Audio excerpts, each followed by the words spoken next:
All right, good afternoon, everybody. For our agenda today, here's what we've got going on. We are starting with a review on characterization. Okay, we're going to talk about what that means, and we're going to connect it back to the Hunger Games. We have been talking about characterization basically the entire time in the novel, right? We've been talking about these characters. We've been seeing them as they develop. We're going to target this idea specifically, and we're going to keep connecting it back toward dystopian elements, right? That has been the entire point of reading the Hunger Games. Our essential question since day one is, how do we know that Pan Am is a dystopian society? We're going to be looking at, right, characterization in terms of how does it connect to an element and what does that let us know about this novel. Eliana, did you have a question? Yeah, do we need our Chromebooks out for this?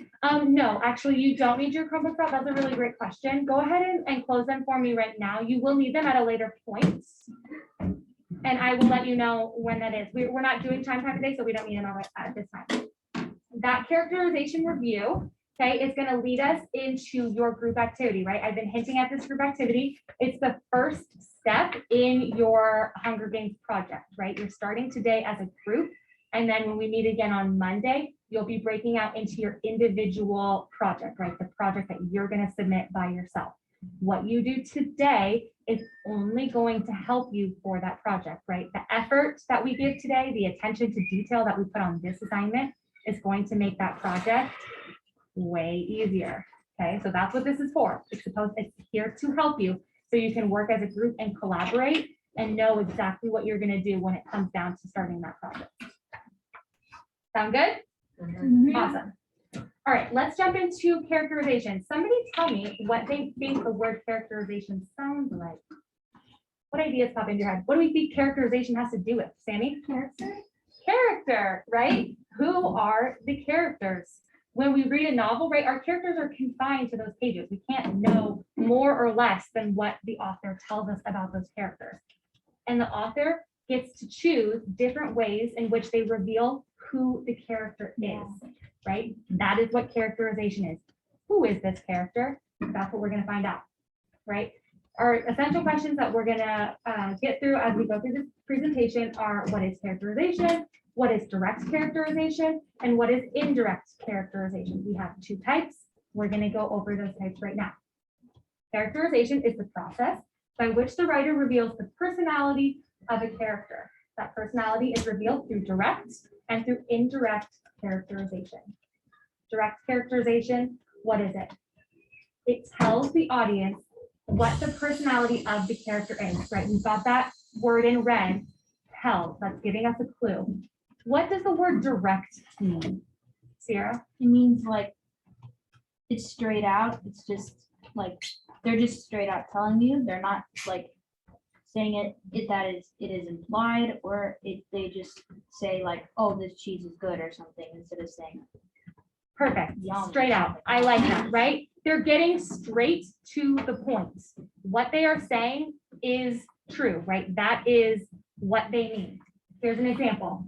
The patient boy and quiet girl were well-mannered and did not disobey their mother. What do we know about the boy?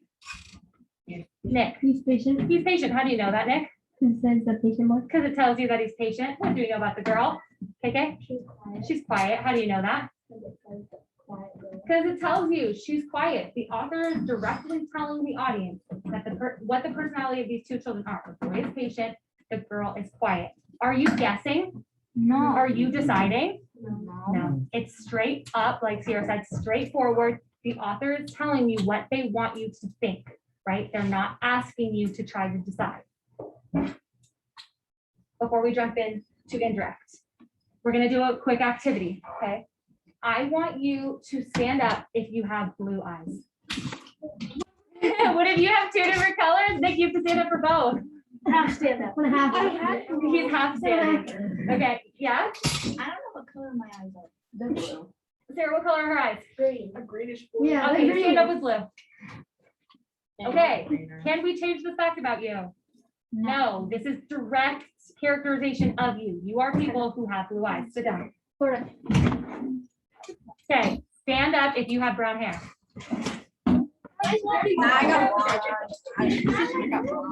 Yeah, you're in the middle. You can decide. Okay, this is right. This is a characterization of you. You either have brown hair or you don't. We can change this back, right? Scarlett has pink in her hair, so we can change it. But you're right. Genetically, you have brown hair. Can we change that fact? No. No. Okay, sit down. Stand up if you would consider yourself a kind person. Good question. If you think you're kind, stand up. Okay. Is saying Sammy is a kind person? Am I being direct about that? Yeah. Yeah. Can you? You could try to argue me, but is there anything about that statement that could be taken a different way? Could you think about Sammy in a different way if the only thing I told you is Sammy is kind? No. Okay, go ahead and sit down. Stand up if you think that you're a hardworking person. If it comes to it, If you feel that about yourself, stand up. it depends on the sport. It depends on, sure, there might be some, right, depending on the scenario. I get that. But if I say, I know Nick to be hardworking, is there anything else to believe about Nick except for that? Based on, if that's the only statement you know? Yeah. No, right? You have to take that for what it is. It's straight up. I told you who or what Nick is, right? Okay, take a seat. Can we do that? Okay. Stand up if you're the type of person that would hold a door open for somebody. Yeah, I've done it before. This is my mom. No. Okay, one, I'm glad so many of you are standing up. Two, I mean, I would. Scarlett, what do you think that this tells me about you? If I know that you're the type of person who holds the door open for somebody. That I sometimes. Say that a little louder. Sometimes I put others before. Sometimes she puts others before herself. Sometimes Scarlett is selfless, right? She is a selfless person. She cares about other people before herself. Eliana, what do you think that this could say about you? You could say that you're a kind person. You're a kind person, right? Did I say, if I tell you, Eliana held the door open for me today, did I tell you she's kind? No. But did you understand that? Yeah. Yeah, because her action revealed something about her character, right? It revealed something about who she is. Sierra, you guys can go ahead and take a seat. You know what's weird is that like I would give my soul to save someone's life, but I wouldn't hold open the door for someone. That's true. Okay, One more. one more, okay. No, give me about look. Stand up if you, ooh, okay, wait, how do I want to word this? Stand up if you have ever had a foster animal. Have any of you fostered an animal? I hated it. Oh, no. And then we had to leave it, let it go. Okay, wait, then what do you think? If I tell you guys, Peyton once fostered, well, what was it, Peyton? My dog. A dog, okay, Peyton once fostered a dog and he didn't like it. What might we be able to tell about Peyton? Be kind. He cares about it. Does he? If I told you, all you know about Peyton is once Peyton fostered a dog and he didn't like it. Oh, well, What then might it's we learn Well, about the reason Peyton? I didn't like it was because then we had to give it away. Oh, okay, good. That's a good clarifier. He didn't like it because then he had to give the dog away. What does that tell us about Peyton? Then he cares. He cares about animals, right? How else could we phrase it? What other ideas pop into your head? If what we know about Peyton is that he doesn't like fostering because it's too hard to give the dog away. Nick. Oh, he cares. Well, he cares about it, but he also doesn't like to do it because he might not think he could care for it anymore. Okay, yeah, so we learned something about Peyton's relationship with fostering an animal, right? He's a little turned off from the process because it's just too hard. Sierra? You could rephrase it by saying that he cares is that he is caring. Yeah, he is a caring person, right? He didn't like it because it was too difficult, right? You create a bond and then you have to let it go, right? But did we have to add that sort of justification to understand that statement about Peyton? Mm-hmm. Yeah, we had, right? We were able to, and some of us could turn it a little bit differently, right? What we understand about Peyton from that statement might be slightly different. Maybe it's the more caring side. Maybe you leaned into the animal element of it. Maybe you think about him in terms of the fact that he's not going to try again, right? There's different angles that we could take it. And that you guys could have that. That brings us to indirect characterization, right? When we started and I was asking you about your eyes and I was asking you about your hair and I was asking you to say if you were kind or hardworking, right? Those are direct statements about you. Then we moved on to indirect examples, right?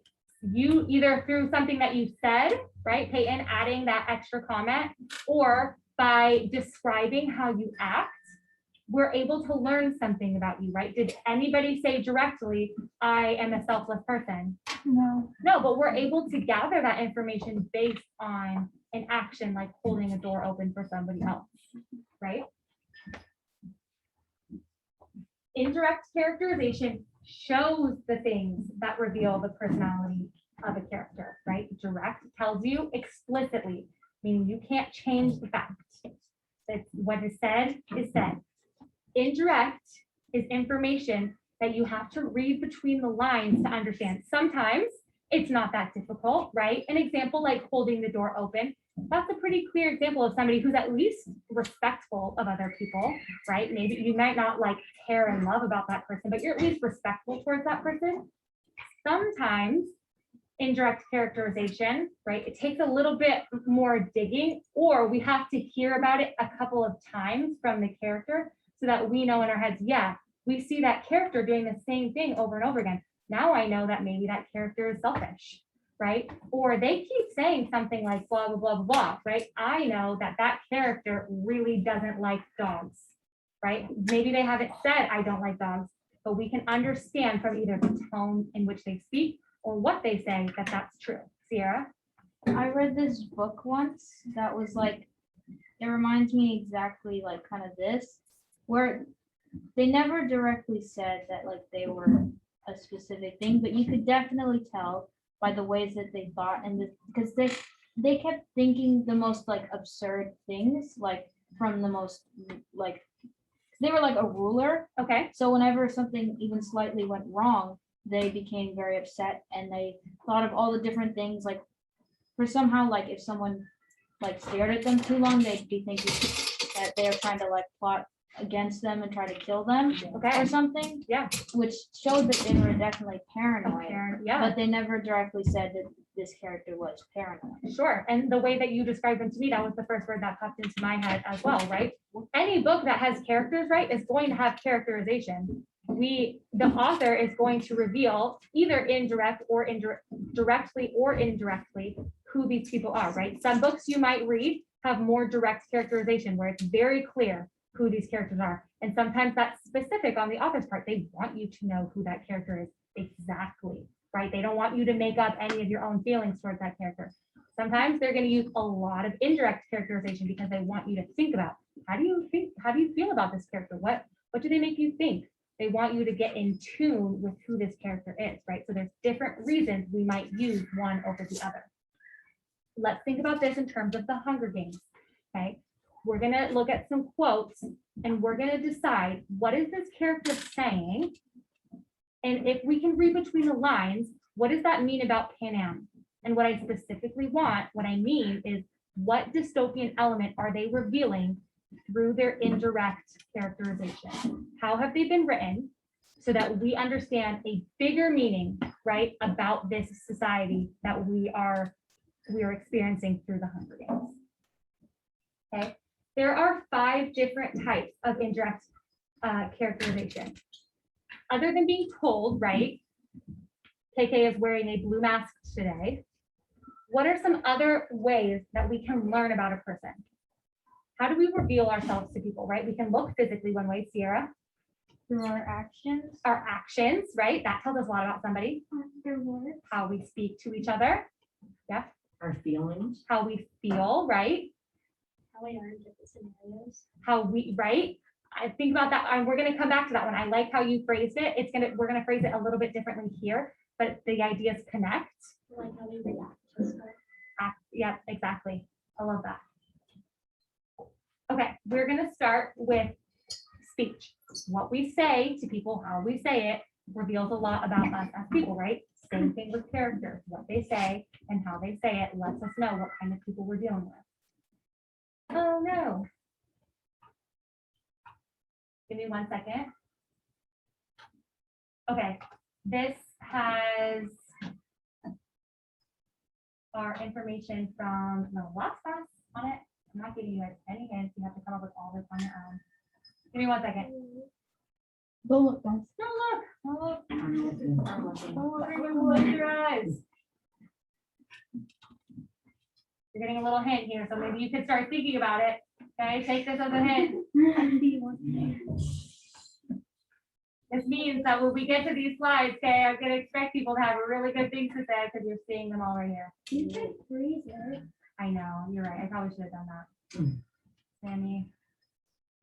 Can I have your brain? I Okay, don't have one. back up to speech. Okay, what we say reveals a lot about who we are. Our quote. I never want to have kids, I say. I might if I didn't live here, says Gail. But you do, I say, irritated. Forget it, he snaps back. Okay, we know Gail is talking, right? Because we get that directly. Who else is talking here? Katniss is talking, okay? What is Katniss saying directly? What exactly is she saying? Somebody tell me. Okay, She doesn't want to have she doesn't want to have kids. Why is she saying that? Take it. because she was afraid that they were going to go through what she was going through. Exactly. Katniss doesn't want to bring kids into the world if they're going to experience the same things that she has had to experience, right? What does that tell us about Katniss in terms of our dystopian elements? Before we get any further, I want you guys to go ahead and pull out your packets. Okay, we'll take a second. Everybody pull out your packets. I want you to have your dystopian elements in front of you. I should have had you do that before we got started, but we're going to do it right now. That way everybody knows. Say that again, Pete. I know this. Okay, then I'm gonna jump to you, but I'm gonna let everybody have a chance to get out their Well, I packet. think I do. And you don't have to take them out of your binder. If you want to leave them in there so you can flip back and forth, that's fine. But have them in front of you so that you're ready to answer and help us connect our quotes. Okay, I'm gonna jump to Peyton, so go ahead and give him your attention. Peyton, what dystopian element are we seeing at play here? I think it's. I want to say it, but I'm not sure if it's. Say it. A pure question society. Correct. I can't see that. questioning society. What is Katniss really questioning here? Sammy? On that, like, why would she have kids when she there's a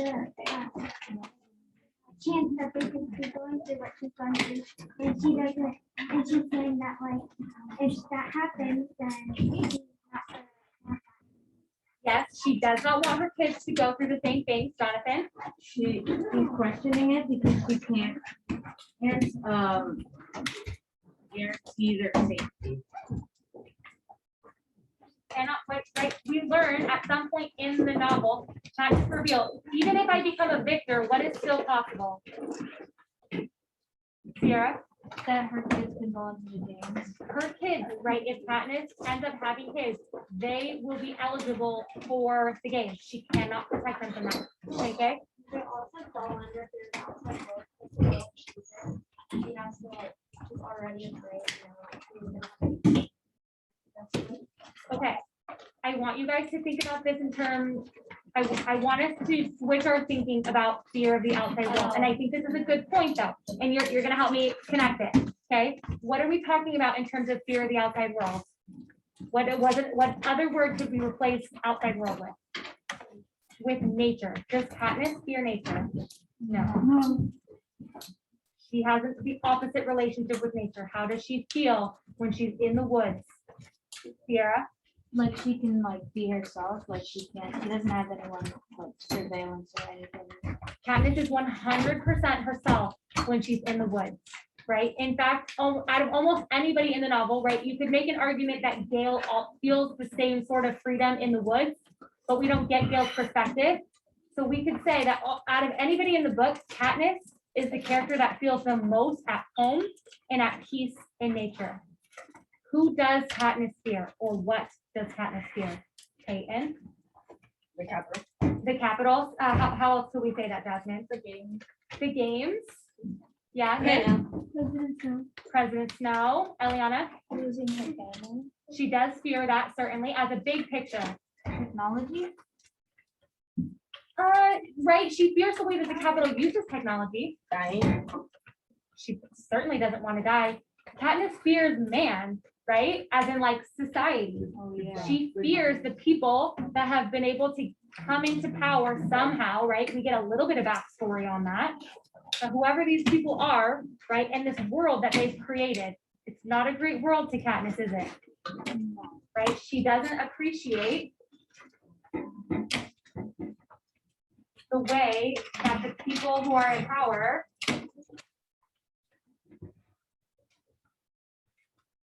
use their power, right? She is not a fan. She thinks it's wrong, and she's not going to contribute to their society. She says, not here. If this is the way that they're going to treat people, then I'm not going to give them people to treat that way, right? This is the way they are going to treat people. I'm not going to give them people to treat the way. Yes, Danny.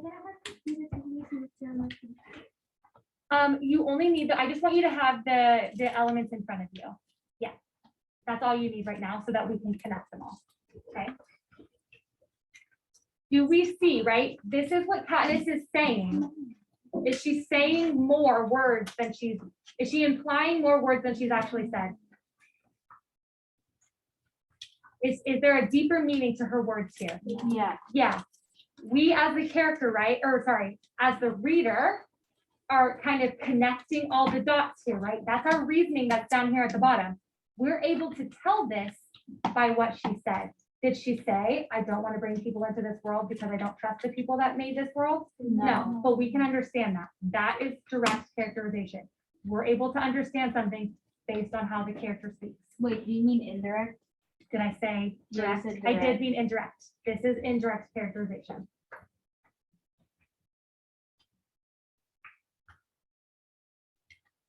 We can tell something about a character through their thoughts. Whose thoughts do we get in this novel? Katniss's. Yeah, this is a lot of the book, right? Is Katniss's thought process or what she's feeling, right? Thought and feeling. She is thinking her feelings, right? We feel when she's scared. We feel when she's nervous. We feel when she's angry, right? By what she's saying. We've got a quote. It says, "Did I ever tell you about how I got Prim's goat?" I asked. He just shakes his head and looks at me expectantly. So I begin, but carefully, because my words are going out all over Pan Am. Okay, we have some dialogue between Katniss and Peeta, but then we see what her thought process is based on her about to tell Peeta's story. Sammy, what do we have going on here? I think that's pressure to conform. Okay, talk to me about pressure to conform. Because she needs to change the story, because if this happens, then all of the people that are in the story could lose their jobs or get hurt, or because she doesn't want everybody knowing that what actually really happened. Yes, okay, so that's one element. Awesome. KK, what do you see? Critical and lack of freedom and independent thought. Talk me through that. Because like she can't say what she actually wants to on her own thoughts. She has to change it to fit what they want. Yes. Katniss has to alter her story, right? I want you to think about it. Sammy brought up the fact that she's trying to protect people back home. Who else is she trying to protect? Take it. Prim. Okay, why Prim? Cause like, the second she goes back to London, everyone's just gonna be there, so she has to make sure what she says is with the people she trusts. Okay, so she's protecting her family. She's trying to protect herself. She's trying to protect herself. Yeah, how is she protecting herself? Because if she says something wrong, the finance can, like, it's all going all over and they can easily hear this. What won't they believe if they hear her? Why would it be dangerous for her if they hear her tell us the true story? Because she really went hunting and that's illegal in her district. Okay, so maybe they'll think about her differently if they know she's like a criminal. I'm gonna jump to Paul. One of them, surveillance of citizens. Okay, talk to me about that. She has to alter what she says because they're listening to what they say. Okay, so we've got surveillance of citizens.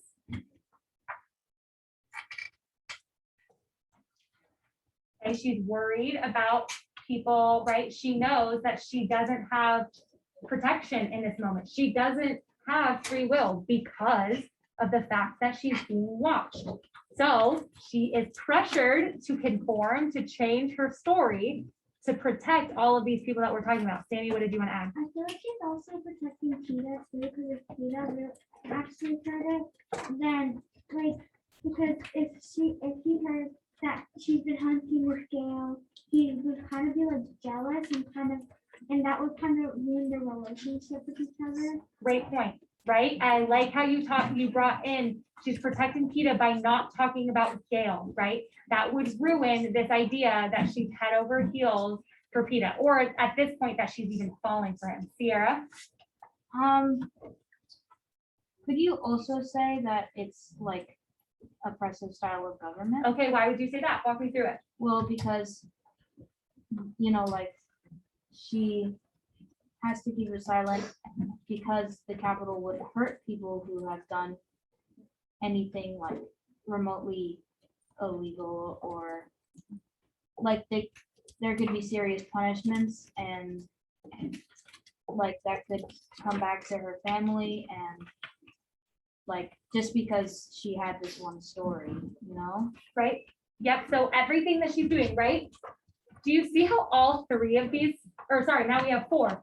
All four of them tie into each other, right? She doesn't have free will because she's under surveillance.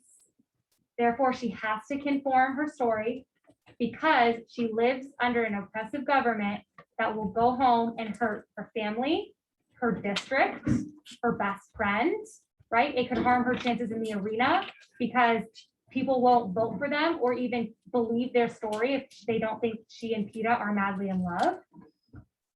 Do you see how this one thought process from Katniss helps reveal all of this about the novel, right? We're not just taking this statement at face value. There's so much more here. And it shows us the fact that Pan Am is a dystopian society. Nick? Why are the answers supposed to be right there on the bottom? You got them all, didn't you? Yeah, well, I didn't even notice that till just now.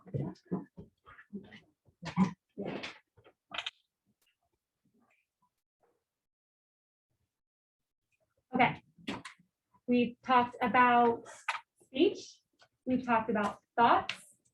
Now we're going to talk about our effect on others. This is what KK was talking about, right? How we respond to each other in certain situations. That tells us about people, right? How you respond to somebody might tell me about you. How they respond to you is going to tell me about them, right? You did. You came up with that one. Our quote here. Okay. Don't look at the bottom. Wait, you can look at the bottom? I need to. You can make it so you can make it smaller. Just grab it down. No, I need to make it bigger. Rewind because underneath it. Yeah, but I can't. I can't Yeah, find make this sure you one. drop that down. It's too big. And I can't zoom out. It's not letting me. Okay, don't look at the bottom. I don't know why it's not letting me. alter There. this. Anyway, we're gonna keep going, okay? I don't even think you guys need the bottom of the slide, okay? You guys are nailing this anyway. Our quote for effect on others, right? As if on cue, David falls on stage and they groan comically. They being the audience.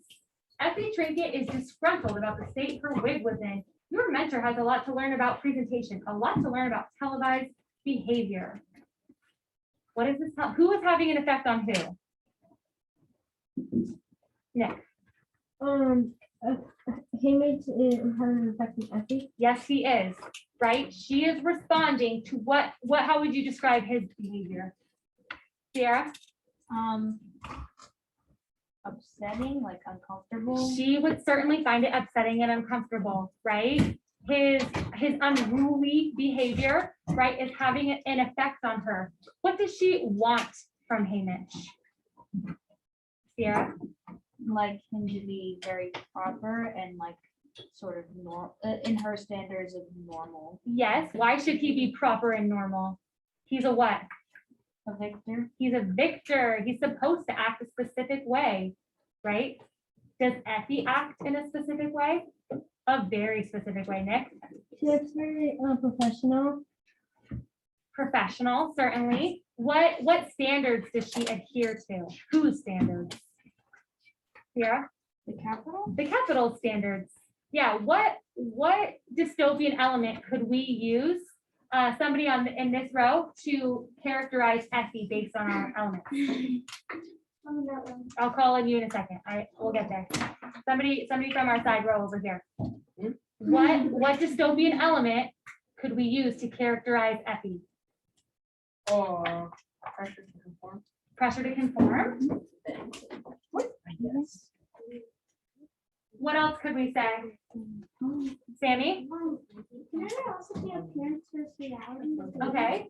Because Effie, she's like you said, she's trying to act a specific way. She's not really being able to act like herself because she has to act how the government tells her to. Okay. Is she acting how the government wants her to because she feels like the government wants to, or does she like acting that way? She likes probably acting likes that it. way. Like you can tell that she's like kind of like dedicated to what she's doing. Yeah. Peyton, go ahead and leave your notebook on flat on your desk. Thank you. Yes, Effie likes acting in the capital standard, right? What does that tell us about her, Jasmine? I feel like she would want society to appear to be perfect. Yeah, I feel like Sammy, that's where you were getting at, right? Because is she faking anything? No, is she like genuinely who she like, right? She's one of the most genuine people. Crazy, right? And maybe a little off, but she's 100% genuine to who Effie is, right? Society appearing to be perfect.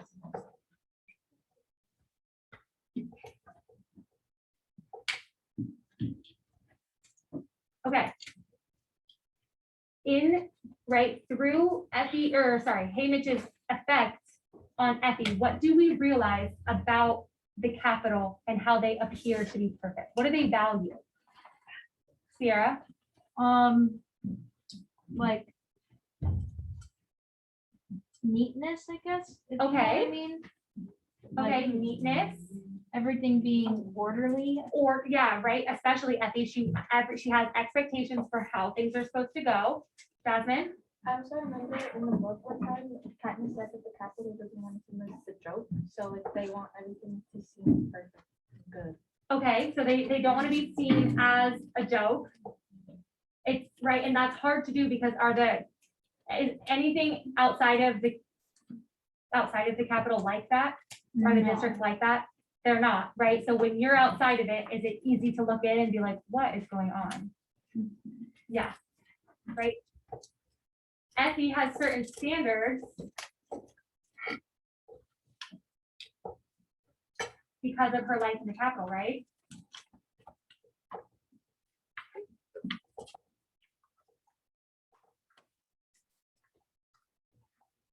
What? Yeah, Paul. It's like Is Pan Am supposed to be like the whole world, or is there like supposed to be like places outside of Pan Am that people have to It's like the US for us. Yeah, do you remember the map activity that we did at the beginning of our unit, right? And we just took the US and we learned about that, right? What element of a dystopian society does that tie into? The history, oh, I almost gave it to you. the history of war? Yeah. Right? Maybe you don't remember specifics, but what do we learn at the very beginning of the novel that helps us know that fact, Sierra? There was this huge war, and a lot of the world land is now considered inhabitable, and Yes. now that they live in this tight contained place. It lets us know that. And then what does it tell us Oh. specifically about districts? Oh, Yeah. also that a lot of people died, so that's why it's so small, because there's not a lot of people anymore. Right, there was famine and war, so the earth as a whole, right, has seen better days. And then we learn things like District 12 is part of the Appalachian Mountains, which we know, right, as just a fact that that's part of the United States. It tells us, I believe, that the capital is in the Rocky Mountains. We also know that that is within the United States. Say that again, What's Deaton? the Appalachian? It's just a mountain range. The Where? name of a mountain range, that it's like a factual thing, right? So the author has tied in a factual piece of evidence to help us as the reader understand where this is taking place, right? She's letting us know that she hasn't completely made up Pan Am, right? It's not on some planet called Krypton, that is a planet, but whatever. I mean, it's not. Anyways, right? She's letting us know that she has built this world on top of what we know as the world today, right? Okay, so back to Effie. That's happening, right? Right, we're learning based on the effect that Hamish has on her, that she has particular standards, and those standards are built on the life that she has in the capital, right? There are certain expectations, and people that live in the capital have a pressure to conform to those expectations. And does she respond well when those expectations are not met? No. No, she doesn't respond well. Right? We've seen that, we see that in several moments, right? Do you remember when she tells a story of previous tributes and how they eat, Sierra? Then she tells a story while they were eating. She was saying that they're so much more better than the last tribute, to where these people, these young, underfed people from the steam, and because they would constantly be starving, they had been eating with their hands, and then she said that had been impoverished. It had really made her uncomfortable. Yeah, I'm pretty sure she used the word like savage, right? Oh, She yeah. said they ate with their hands. They ate with their hands because they were starving, right? They'd never seen so much food. And to her, she's like, oh, that's unacceptable. Not even being able to process the fact that they're eating like that because they've never had enough food. They've never had that amount of food. Okay. Continuing on to actions, right? How we treat each other. It's one of, right, the most important ways that we learn about who people are. We can learn a lot from some of these actions. Our quote here is, she carelessly wiped away the blood from my mouth with her jacket sleeve. For a moment, she surveys my face, tilting it from side to side as if it's a block of wood, and she's deciding exactly what pattern to carve on it. She teasingly traces the outline of my lips with the tip of the blade. What are we talking about? Nick. Clove, yes. This is the moment where Clove has Katniss pinned, okay? Do we have any dialogue here? No, we're only getting a description of her actions, right? We've read the novel, so we know a little bit about what Clove has to say in this moment. What is Clove trying to do, Sammy? She's trying to put on a show. She's trying to put on a show, right? And her show is doing what to Katniss? Like hurting her and trying to kill her. Yes, to kill her in what manner? Is she gonna make it painless so that Make her Katniss can just Jacqueline. die No, and be gone? that's the point of the show, to make it so makes her suffer. She wants Make her Katniss face to look like suffer. a She's pumpkin. making it clear she wants Katniss to suffer. What kind of tribute is Clove? Vanessa, A career. she's a career tribute. In terms of our dystopian elements, what does this reveal about Clove? Somebody besides Sammy or Sierra or Nick. Why? Somebody tell me, what dystopian element does this reveal about Chloe? Scarlett. She is desensitized to violence. Yes, she is. I know you knew that. I know you knew that. I was Awesome. actually gonna say something else. Okay. Oh, okay. We'll get there. Did I call you Vanessa? I thought I she don't said think I Vanessa. did. Okay, so let's start with desensitization to violence because that is absolutely true. Yes, Sammy, walk us through how she's desensitized to violence. Because she doesn't really care making happy stuff, but all she cares about is like killing her. Because like in the beginning, it said that the careers they actually train for this, Yes. and they are like trained to not really care about killing anybody. They just are trained to just kill them and like that. Okay. Not only does she not care about killing Katniss, she Wants she to. wants to kill Yeah. Katniss. She's wanting to. Like she wants to kill the tribute. Who else wanted to kill Katniss? Who else was set on killing Katniss? Eliana? Cato. Does the fact that Chloe can't even wait for Cato to get there, she starts on this suffering before he's around, right? Does that prove that she's desensitized? Right? Like think about it, if we were in the games and somebody was like, I really want to kill that person, would you be like, okay, go ahead, because like I can't do it. Like no way in heck am I gonna be the one, right? But she's like, he wanted to kill you, but I'm gonna take the glory for myself. Right, Sammy? So I have to get another element.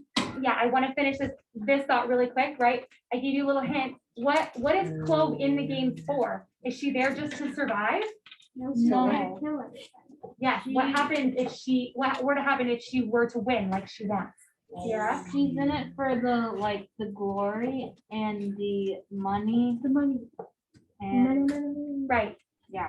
She sees it as an opportunity for fame and glory and like this lush life, right? It is not this dehumanizing thing that she's being thrust into. She wants to be here. The violence does not bother her. She has fully bought in. She sees this as a way to make a name for herself. Sierra? and that is pressure to conform. Okay, walk me through that for a second. Because that's sort of what the Capitol wants is the people to enjoy it, and having them be so like, not reluctant to kill people would make it boring and not entertaining for the people of the Capitol. Yes, I like the pressure to conform, right? It shows us how a society as a whole, they've conformed, right? They bought into this pressure, right? And people, at least in districts 1, 2, maybe 3, have conformed, right? They're fully into it. They are doing what the Capitol wants them to do, right? The fact that she's desensitized is because these districts have conformed. Sammy? Yes. I think it's dehumanization. Okay, was that what you were gonna say, Jonathan? I also have an. Okay, let's go with Sammy for a second. Dehumanization, like Chloe, she's just into it, and she's just doing it without any feeling Right, towards who? towards Katniss. Yeah, she doesn't see Katniss as what? As a person, she just sees her as this thing, just trying to kill her. Yes, right? She doesn't, the dehumanization, right? She's not viewing Katniss as a human being, which even, right, if you feel nothing towards somebody except for the fact that they're a human being, that should still be enough for you not to want to take their life, right? She has no feelings towards Katniss, no regard for the fact that Katniss is a fellow human. Awesome. Jonathan, what were you gonna bring up?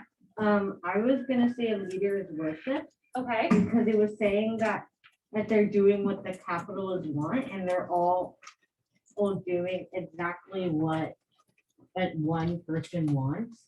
yeah. Which it said was President Snow. I'm gonna tie that into here, right? Leader is worship, right? That conforming is because they worship this leader, right? And maybe they're not like bowing down worshiping. What's going on, Peyton? No, Why are we eating our binder? I'm not trying to. There's something on it that's blocked. Okay.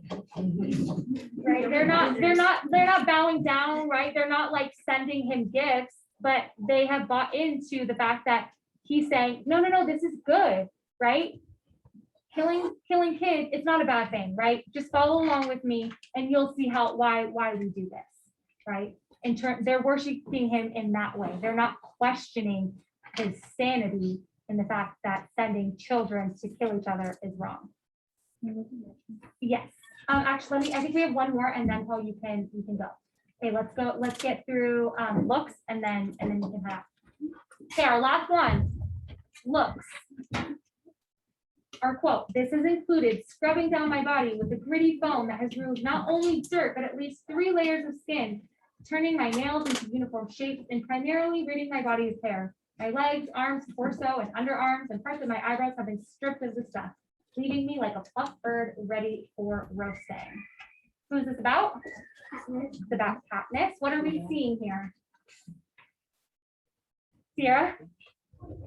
It's her being prepared for the camera. Yeah, and what does that lead us to believe about Panam? What dystopian element? Jasmine? Society being to be perfect. Okay, we could talk about it in terms of society appearing to be perfect. Eliana, were you gonna say the same one? Yeah. Okay, Sammy, what are you gonna say? Surveillance of citizens. Okay, why do you say surveillance of Because citizens? like, if they want them to be perfect and they don't want them to have anything bad on them, they want the capital to look good. And so like, and they don't really have a choice really to have them do that to them. She doesn't have a choice, but are we seeing where the Capitol is like keeping tabs on her through like some sort of technology? Yeah, for an urban setting. Are we seeing that play out right now in this passage? Not really. Not so much in this passage. Jonathan? Lack of free will. Okay, why do you say lack of free will? I say lack of free will because they're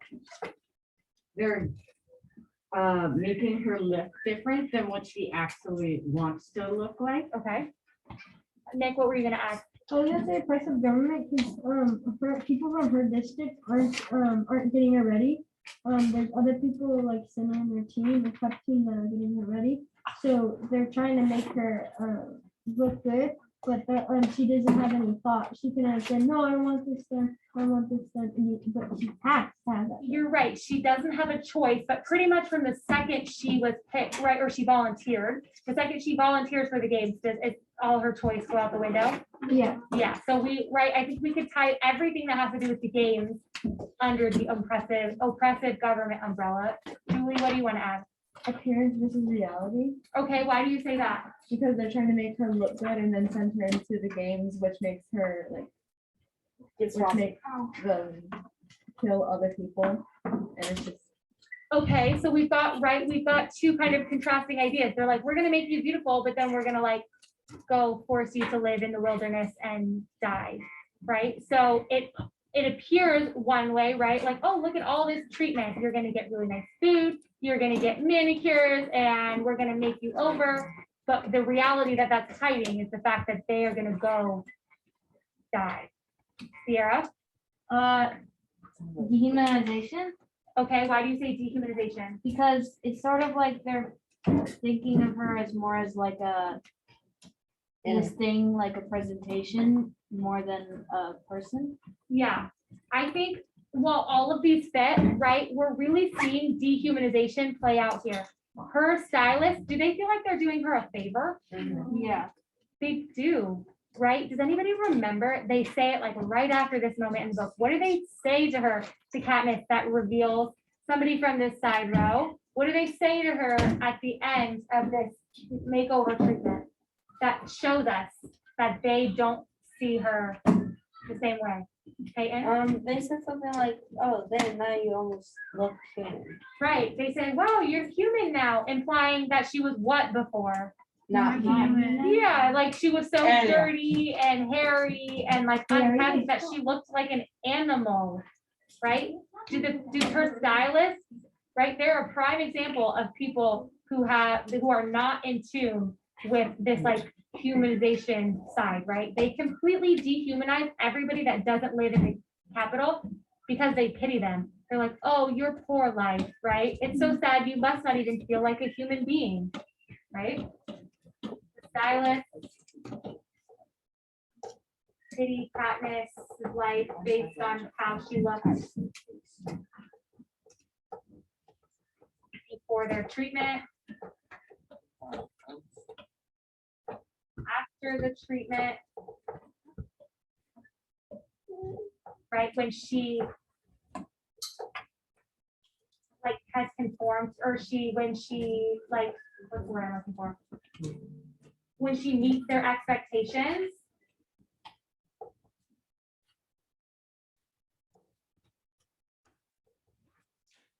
She is now then she's a human.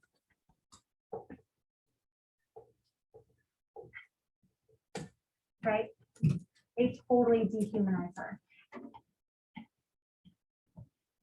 Okay, this is going to lead us into our group project. You're going to need your packet out. Okay, Jonathan has this stack of books in front of him. You guys are going to be able to use that. Okay, Paul, you can go ahead to the bathroom. I'll come back around to your group and make sure that you're on the same page with everybody on what we're doing. Okay. You don't have to pass them out yet. Those books can stay there if you guys want to use them. Here's what you're doing as a group. Okay, I need everybody's attention because this is step number 1 to completing your project.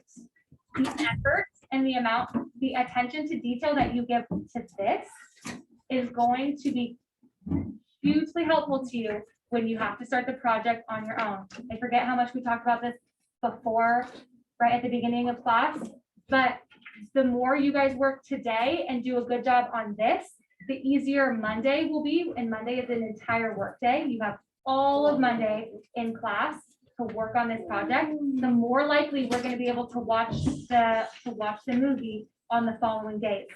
If you don't use this time wisely, okay, and we can't focus well enough on Monday, and I can see that most of the people in the class need more time to work on their project, we're gonna have to push the viewing of the movie so that I can give you guys more time. Okay, so that is entirely up to you, meaning you need to focus yourself and as a group, okay, help each other be responsible. If somebody's not doing something, kindly ask them, hey, can you look up this part?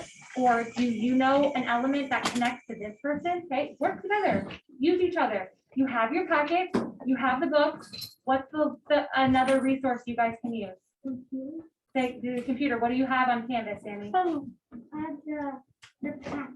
You have the digital version of the packet. That packet is full of page numbers and quotes and ideas that are all related to the elements that we've been talking about in terms of how Pan Am is a dystopian society. You utilize that resource, okay? It is there for you. That's what we've been doing. You've already put in half the work. Everything that's on that digital packet page on Canvas is stuff that we've already come up with. So don't make yourself do it twice. Go back to what we talked about at the beginning of the novel. Use that information that we already came up with. Here's what you're doing. Each group is going to have one piece of paper. Okay, so you do have to share it. That doesn't mean you can't work on a separate piece of paper and then copy it over when it's your time to have the paper. Okay, you can be typing it on a Google Doc and then write it down. Okay, just because you don't have the paper in front of you doesn't mean that you are not doing anything, right? I'm going to wait for Paul to walk in. Perfect timing. Perfect. Okay, yep. Okay, just in time, Paul, I'm about to go over what is the expectation for each of these boxes on our group activity page. For your project, who remembers how many characters you have to show in your project? 4. As a group, you're going to come up with 6. Okay, you're doing less work, right? I'm not making you do a full project. You're doing less work, but that means you have 2 extra ideas to help you along in your project, right? You have choices when it's your turn to do your own project. What you're putting here, the first box says character. All you're doing is putting the character's name. Okay, that's all you need to do. Let me pull it up here. I have it here. You're putting the character's name. The next one is a symbol. Okay, if you have a symbol from the book, it has to be from the book. that represents that character, go ahead, you can write it out. The last class was drawing them, and that's fine, but if you want to write the word bow and arrow so that it doesn't take you 10 minutes to draw a bow and arrow, I suggest doing that. Okay, you don't have to draw it. You don't have to draw it here. If you cannot think of a symbol that connects with that character, that's fine. What you're doing is you're trying to find somewhere in the book where it talks about the physical description of the person. What kinds of things would fall under the physical description? What kinds of information will we know? Sarah? The color of their hair. Hair, eyes, maybe facial features, height, right? Things like that. Okay, so if you can't think of a symbol for a character, go back and see if you can find a physical description of what that character looks like. Okay. The next one is the dystopian element. You're just telling me what element does that character represent? Okay, our example, I had it on the example that passed around in class the other day. We've talked about it already today and throughout the whole time we've been reading the novel, right? If our character is Katniss, what's a symbol from the novel that we could use to symbolize her? I've given it to you before. What's kind of Katniss's symbol? Nick? For bow and arrow, right? You think bow and arrow, you think Katniss. I promise you from now on, if you ever even pretend to like fire a bow and arrow, you're automatically gonna think about her. Dewey? You could also do the pin. You could do her Mockingjay pin. Yeah. Absolutely, you could do that. Yeah, Sarah? I was gonna say that. Same one? Awesome. Okay, 2 symbols, right, from the book. I didn't make those up. Somebody in the last class, it was a good question, right? They said, could I do a wine glass for Hamish? Right? That makes a lot of sense. Do we see a wine glass reappear in the novel? Is that ever connected by the author to Hamish? No. He drinks wine, but do we see that as a symbol of him? Does he carry one around? Does he, right? Does he talk about them? He doesn't. So that's not going to be a symbol for Hamish because it doesn't appear in the novel, right?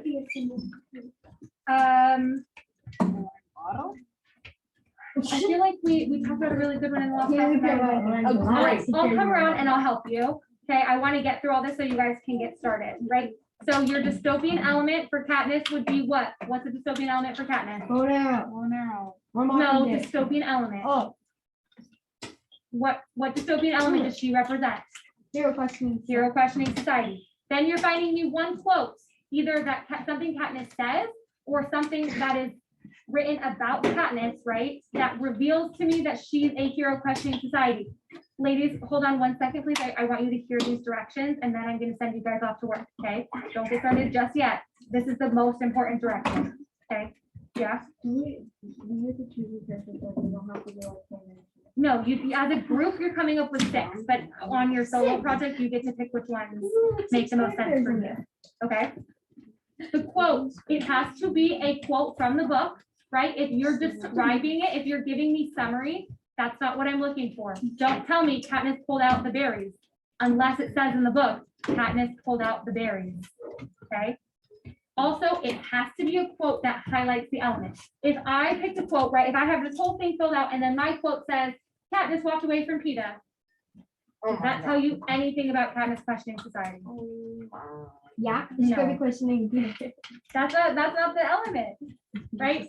It needs to be a quote that shows me how she's questioning society. Don't forget to put the page number, please. That is for your benefit. If you find the quote now, put the page number so you don't have to go back and find it later. Do yourself a favor. Put the page number. Okay, you guys are already in your group. I'm gonna go around and hand each group a piece of Paul in paper. our group or is it- Paul, do you remember?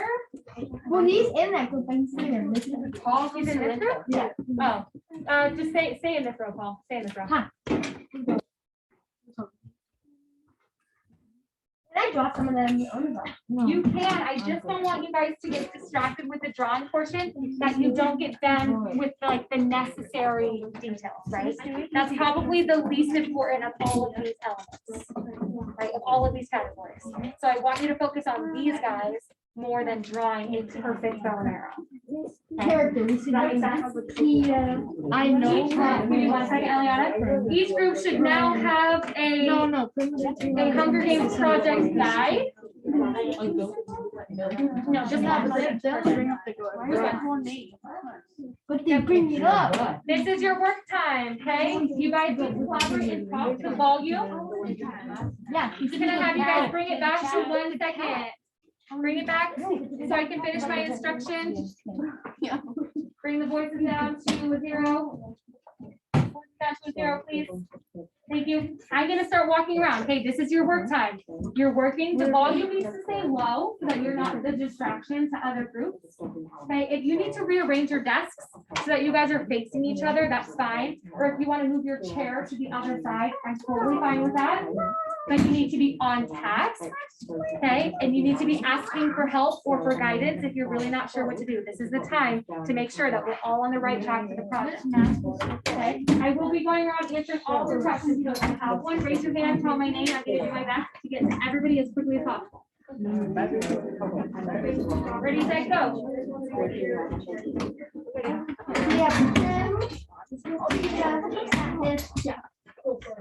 So do potato, what's your brand?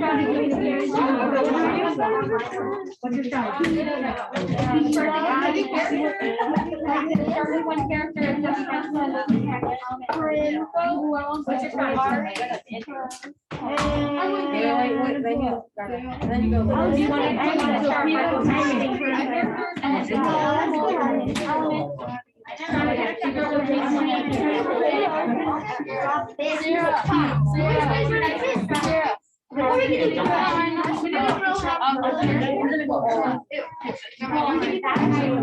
Okay.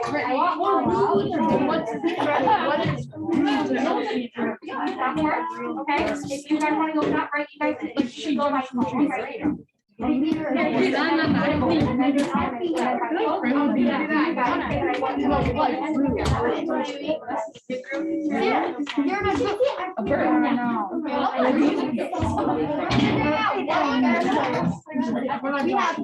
Okay, you guys, what is your plan?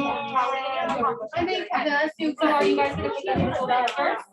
So you're gonna find a symbol, pick the element and flow. Make sure you guys agree with each other. That way, if whatever element that Vanessa picks. So we are. I was gonna say great. You guys have that we were making. Second one, another strategy. If you wanna go that way, I think that's awesome, but you guys are unique. Assign 6 characters and then. There's different ways you can tackle it. I just want you guys to pick a strategy and then stick to it. Okay? Okay, what's your guys' strategy? Yeah, but Russian is really tough. How are we gonna complete this? Okay, so you're gonna go by column, you're gonna get characters, and then you're gonna pick a symbol for each one, and you're gonna pick an element for each one, a quote. Perfect. If we don't have any quote that fits in our packet, where are we turning to? Our virtual packet or the book. Excellent. Maybe we can put people online.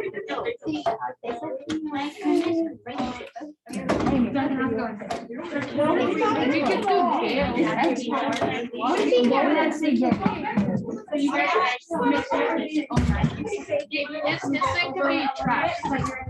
Yeah, snare. Yeah. Why did it hear you? Okay, do yeah. But what would it be? So you guys are trying to find a symbol for who? He would also be yeah. Will you be questioning? He definitely has lots of questions.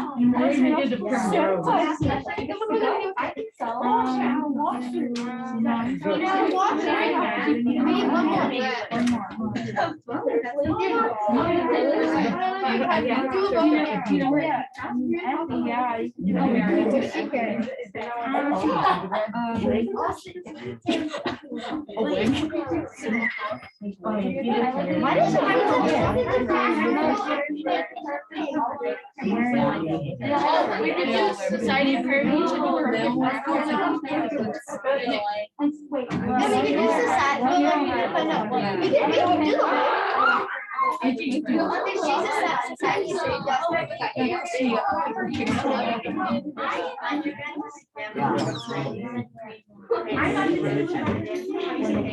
Oh, we actually look like it.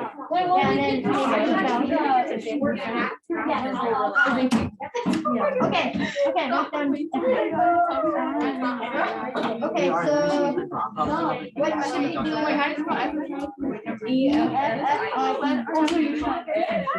Okay, now flip it over. Okay, so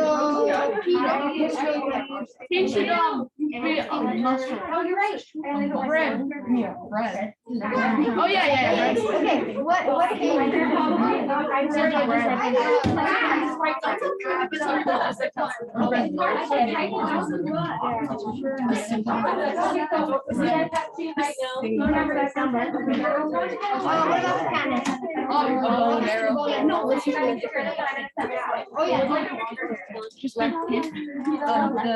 Somebody asked to look at these documents, so I'm passing them back out. If you guys are interested, remember, this is similar to what your final project is gonna look like, right? You're gonna take creative license, however you want it to look like, but this is the idea, right? So I'm leaving those there in case you guys want to refresh your memory. Primrose. And Scarlett pointed out my typo, I left out an E. I misspelled her last name.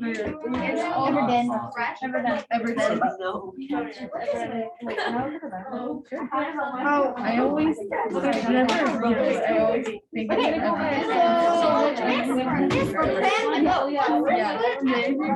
Should we do?